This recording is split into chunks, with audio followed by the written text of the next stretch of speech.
My name is Philip Harrelson, and I would like to welcome you back again to the Barnabas study. And I am doing a few book recommendations and reviews in the area of holiness. I had just done a video here specifically related to apostolic authors, books that you can purchase through the publishing house, various other independent publishers. But now what I'd like to do is I would like to branch out a little bit and go into some other books on holiness that I have, and obviously it's going to take me more than just because I've got probably 100 volumes or so, maybe 150 volumes on the subject of holiness. What I do with my books, although you may not be able to tell by looking at what's behind me, but what I like to do is I try to group my books together by subject. Most of them are grouped by subject, and then I have a number of them that are alpha by author, alpha by author. All my apostolic resources, I keep those alpha by author.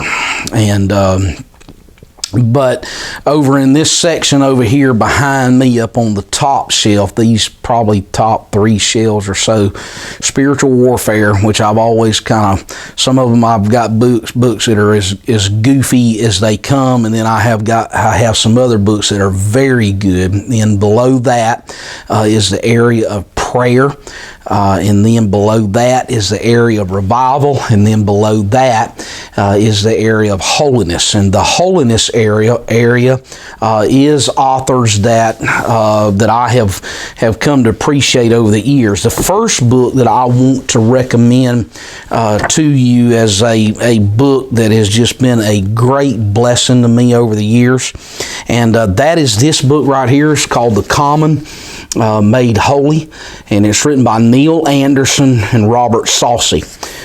This book was recommended by Brother Anthony Mangan at Because of the Times in 1996. And he had preached a message there in his church called Holiness and Righteousness, and he preached that on 9/18/96. It was a communion message, and the tape number at the time was 6128, and I've got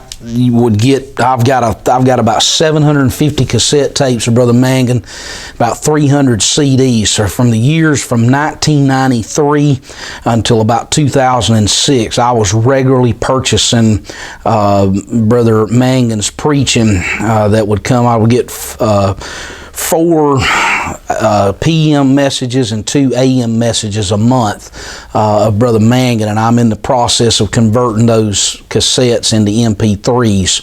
But this book right here was a book that he recommended, and let yourself be shaped by the potter's skillful hands. Be ye holy as I am holy, says the Lord. But what does it mean to be holy?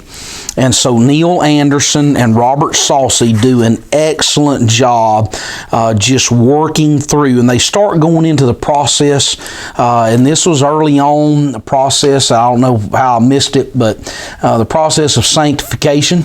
I really came into that understanding of that probably about in the mid-90s or so.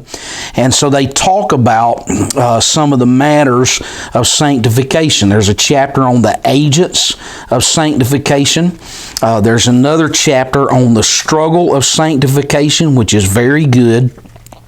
The warfare of sanctification, and then they deal with suffering and triumph through the process of sanctification or becoming more holy. But I would recommend this book. This book is dog-eared, it's highlighted, it's marked up in. I have used it for a number of Bible studies, writing Bible studies to kind of use it as a reference point. Just an excellent book that you want to add to your library. This book right here is called The Holiness of God. It's written by R.C. Sproul. I remember whenever I first read this book, I read this book probably in 1987, maybe 88. That was back in the days before internet. and all the things that we have. And so on Monday evenings, just kind of a cool off time for Teresa and I, what we would do is we would go to our public library. The library stayed open until 9 o'clock, and I had some interaction with Brother Jolly, and Brother Jolly told me that any book or any library that's set up on a Dewey Decimal System, if you go to that library, the 252 section is where that you will find the sermons. And so I'd hang out and check out all the old sermon books out of the library at the time. But this book was grouped in with a group of books of holiness and sanctification. And I remember checking this book out, and I started reading the first chapter where Sproul talks about that whenever he was in college, that there was a time where he woke up and he ended up going into the chapel there at the school and just had a pretty significant moving experience. And it was at that moment that he began, that this part began to move into his mindset and concept of holiness. There's a chapter in this book called The Trauma of Holiness. And every time that I read it, even though he does mention some of the reformers in there, which I obviously do not agree with all of the ideas of the reformers, and he does quote John Calvin, but I would say that Brother Bernard quotes John Calvin in his books on holiness as well. So there's some parts where that you pick through the bones and take the meat and spit out the bones and go with that. But Brother J.T. Pugh also talked about the trauma of holiness. He and I one time had a conversation, and he was talking about how that there is a trauma of holiness. In fact, if you've got that book, it's floating around right now, The Wisdom and the Power of the Cross. Brother Pugh goes into that matter of trauma and holiness in that book, which is a very good thought. But I would recommend this book to you, and you can get it pretty cheaply used on Amazon. Another excellent book that's written by one, I don't know if you would call him a reformer, but he's written by a man by the name of J.C. Ryle. It is another book that also is quoted by Brother Bernard in his initial book on holiness, and it also shows up in Holiness, Practical Holiness, A Second Look. J.C. Ryle was an old Anglican preacher that he died, I think, in the late 1800s or so. But his book is called Holiness, Its Nature, Hindrances, Difficulties, and Roots. And I will tell you that this book has been a very, very good resource that I have used over the years. And there's a chapter in here that is about Moses, and I'll tell you who prompted my attention to this was Brother Rick Weiser. Brother Weiser came through the Alabama district a number of years ago doing his Bible preaching resources seminar, and he was the one that told me about the chapter in this book about Moses. But there are some other parts in this book that J.C. Ryle really does a very, very good job with. Here's one thing that he talks about, and on page 198, 199, he gets into the matter of Lot, whenever Lot was lingering. And he said, let us inquire now what kind of fruit Lot's lingering spirit bore at last. And what he does is he gives you some reasons that you can expand on and you can work with. He says that let us mark them for one thing, that Lot did no good among the inhabitants of Sodom. He said Lot didn't help any of his family, his relatives, or his connections toward heaven. The third thing, Lot left no evidence behind him when he died. And then what he does is he just works through that matter of how that Lot was so influenced by his citizenship there in Sodom and Gomorrah. and there are a lot of things that could be very closely related to the conditions of our society today as well. There's another area in here where that he talks about some practical applications about growth in grace, and he deals with the matter some of backsliding. So again, now there's several different covers of this book. It's an old classic. The one I've got is published by Harrelson Publishing. If you're not aware of the Harrelson publishers, they do have some connections with Christian book distributors, and so that again, that's a worthy addition to your library. This is another one that is a very good book, and this book is an older copy, so I've seen several other copies of J.I. Packer's book called Rediscovering Holiness. And again, J.I. Packer has also written a lot of matters about the Puritans and all that. This book, again, is very highlighted, underlined, written in the margins. Here is what I wrote.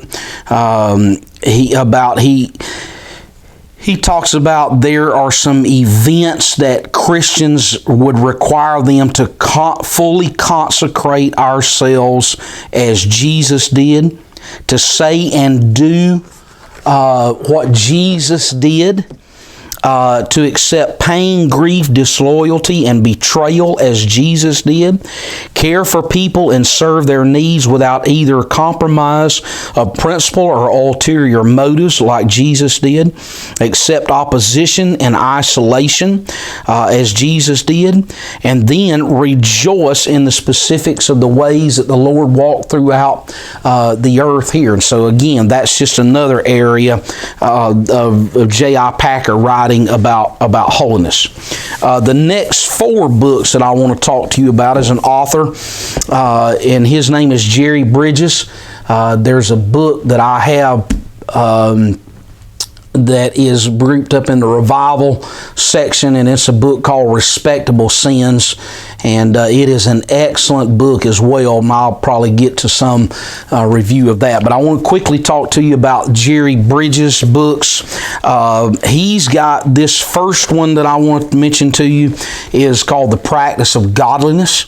And again, he has written a number of books about the themes of holiness and gathering it in to our lives. Now, here's the part that what Jerry Bridges does.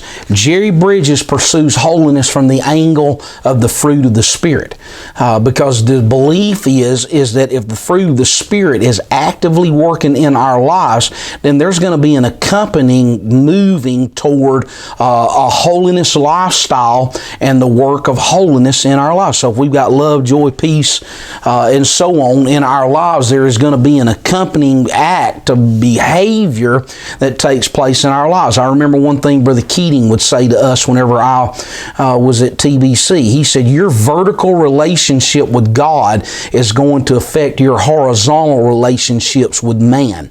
And there's obviously some merit in that. You know as well as I know that whenever your prayer life, when you have a disciplined time of prayer, and whenever you are working toward areas of holiness, or corporate worship rather, you know that your vertical relationship with God really dictates what happens with your relationship that you have with your spouse, that you have with your children, that you have with other people that are in the church, brothers and sisters in the Lord, and also even ministering brethren. And that is a matter that we need in our lives. And so again, Bridges starts from that angle. This was one of his early books, The Practice of Godliness. And the copyright on this one was initially 1983.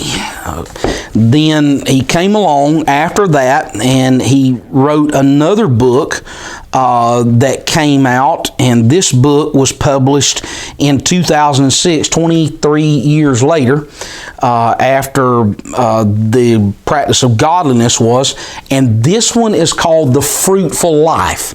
Now, what he does with this book is he bases it on our love for God, because he believes that if there's an outflow of love in our lives, then it is going to affect everything else that takes place. Love, joy, humility, devotion to God, taking on God's character, which deals with the attributes of God, which I've got a section right there on the attributes of God. I guess the most famous book on the attributes of God, in my opinion, would be the book that Stephen Charnock wrote on that matter about the attributes of God. It's a pretty healthy book as far as size goes. And then Terry Johnson wrote a book called The Identity and Attributes of God, and Brother Mancino sent me a copy of that, published by Banner of Truth a number of months ago. And then this book is called The Discipline of Grace, God's role and our role in the pursuit of holiness. And this book was published a year after The Practice of Godliness, and has been reprinted. It won the Gold Medallion Book Award, and so this book again is a very, very good book, just on the nuts and the bolts of the Christian life. The discipline of commitment, dependent discipline, obeying the great commandment, transformed into His likeness, disciplined by grace. We died to sin. Boy, that's a big one. Romans 6. Preach the gospel to yourself. And those, again, are areas that we can find ourselves. Now, this book, I grouped it in with Jerry Bridges' books on holiness, because I feel like that trusting God is a matter of holiness as well. And I do know that there have been people before that they have backslid because they felt like that they're trusting God, that God let them down, He failed them. There's a number of excuses that they have had for the reason that they backtracked. However, I would say that this book, the subtitle, Trusting God, the subtitle is Even When Life Hurts. You look at the life of Job, and the Bible tells us when all that great calamity that took place in Job's life, what did Job do? He worshiped God. And so there is a matter that even whenever the challenges of life come against us, if there is a desire that we have holiness in our lives, then what can happen is we can pursue God and seek after Him to do His will. So again, I hope that these books are beneficial and helpful. And I've got some other books, and for sake, I'm trying not to be too long-winded, so I'll break it up. But I've got a number of other books I really would like to move toward to recommend in the area of holiness as well. But again, thanks for stopping by. I appreciate you watching, and I'll try to put the book links down in the bottom of this video so that if you want to track them down, you can do so. Well, God bless, and until next time, the Lord bless you.